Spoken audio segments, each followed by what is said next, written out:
ಸದ್ಯ ಕೇಂದ್ರ ಸರ್ಕಾರದ ವಿರುದ್ಧ ರಾಜ್ಯದ ಕಾಂಗ್ರೆಸ್ ನಾಯಕರು ಸಿಡಿದೆದ್ದಿದ್ದಾರೆ. ನಾಳೆ ದೆಹಲಿಯಲ್ಲಿ ಪ್ರತಿಭಟನೆಯನ್ನ ಮಾಡೋಕೆ ನಿರ್ಧಾರವನ್ನ ಮಾಡಿಕೊಂಡಿದ್ದಾರೆ. ಕೇಂದ್ರ ಸರ್ಕಾರದ ವಿರುದ್ಧ ಸಮರ ಸಾರಿದೆ ಕಾಂಗ್ರೆಸ್. ದೆಹಲಿಯತ್ತ ಕಾಂಗ್ರೆಸ್ನ ನಾಯಕರು ಹೊರಟಿದ್ದಾರೆ. ಕೆಲವೇ ಹೊತ್ತಿನಲ್ಲಿ ಮುಖ್ಯಮಂತ್ರಿ ಸಿದ್ದರಾಮಯ್ಯ ಡಿಕೆಶಿ ದೆಹಲಿಗೆ ಪ್ರಯಾಣವನ್ನ ಬೆಳೆಸ್ತಾರೆ. ದೆಹಲಿಯತ್ತ ಕಾಂಗ್ರೆಸ್ ಶಾಸಕರು ಎಂಎಲ್ಎಗಳು ಹೊರಟಿದ್ದಾರೆ ಎನ್ನುವಂಥದ್ದು ಗೊತ್ತಾಗ್ತಾ ಇದೆ. ಜಮೀರ್ ಅಹಮದ್, ಪ್ರದೀಪ್ ಈಶ್ವರ್, ಭರತ್ ರೆಡ್ಡಿ, ಭೀಮಾ ನಾಯಕ್, ಸುಧಾಮಾ ದಾಸ್ ಸೇರಿ ಹಲವರು ಈಗಾಗಲೇ ಪ್ರಯಾಣವನ್ನ ಬೆಳೆಸಿದ್ದಾರೆ ಎನ್ನುವಂತ ಮಾಹಿತಿ ಸಿಕ್ಕಿದೆ.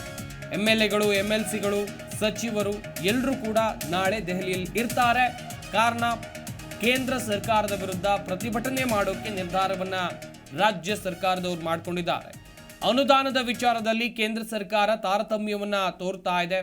ತೆರಿಗೆ ಹಂಚಿಕೆಯಲ್ಲೂ ಕೂಡ ಉತ್ತರ ಭಾರತದ ರಾಜ್ಯಗಳಿಗೆ ಹೆಚ್ಚು ಪಾಲನ್ನು ನೀಡ್ತಾ ಇದೆ. ನಾವು ಜಾಸ್ತಿ ತೆರಿಗೆಯನ್ನ ಕಟ್ತೀವಿ, ಆದರೆ ನೀವು ಕೊಡುವಂಥ ಹಣದಲ್ಲಿ ನಮ್ಗೆ ಕಡಿಮೆ ಯಾಕೆ ಕೊಡ್ತಾ ಇದ್ದಾರೆ ಅನ್ನುವಂಥ ಪ್ರಶ್ನೆಯನ್ನ ರಾಜ್ಯ ಸರ್ಕಾರದ ನಾಯಕರು ಮಾಡ್ತಾ ಇದ್ದಾರೆ. ಇನ್ನೊಂದು ಕಡೆಯಲ್ಲಿ ಬರ ಪರಿಹಾರದ ವಿಚಾರದಲ್ಲೂ ಕೂಡ ತಾರತಮ್ಯ ಆಗ್ತಾ ಇದೆ. ಒಂದು ಕಡೆಯಲ್ಲಿ ನಮ್ಮ ರಾಜ್ಯಕ್ಕೆ ಬರಬೇಕಿದ್ದಂಥ ಬರ ಪರಿಹಾರ ಏನಿದೆ ಇನ್ನೂ ಕೂಡ ಬಂದಿಲ್ಲ. ರೈತರು ತೀವ್ರ ಬರಗಾಲದಿಂದ ಸಂಕಷ್ಟದ ಪರಿಸ್ಥಿತಿಯಲ್ಲಿದ್ದಾರೆ.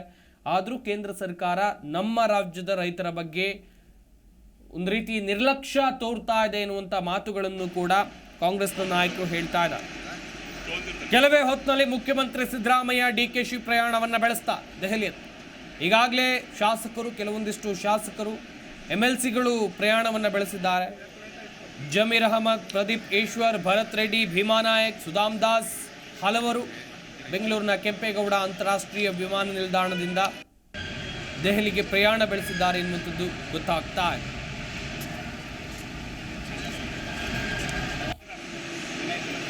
ದೆಹಲಿಯ ಜಂತರ್ ಮಂತರ್ನಲ್ಲಿ ದೊಡ್ಡ ಮಟ್ಟದ ಹೋರಾಟ ಮಾಡೋಕೆ ನಿರ್ಧಾರವನ್ನ ಮಾಡಿಕೊಂಡಿದ್ದಾರೆ ಕಾಂಗ್ರೆಸ್ನ ನಾಯಕರು.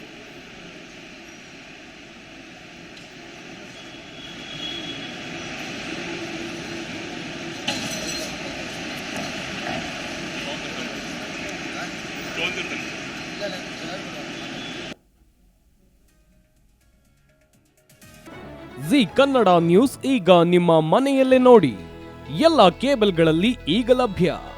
ಸನ್ Direct 292, Jio TV 1334, U digital 162, City Cable 51, GTPL 17, Abhishek Cables 821, Rock Line telecommunication 51, Shri Basaveshwara number 60, Vinayaka digital number 53, In digital number 896ರಲ್ಲಿ ನಿಮ್ಮಿಸ್ತದ ಜಿ ಕನ್ನಡ ನ್ಯೂಸ್ ನೋಡಿ ಆನಂದಿಸಿ.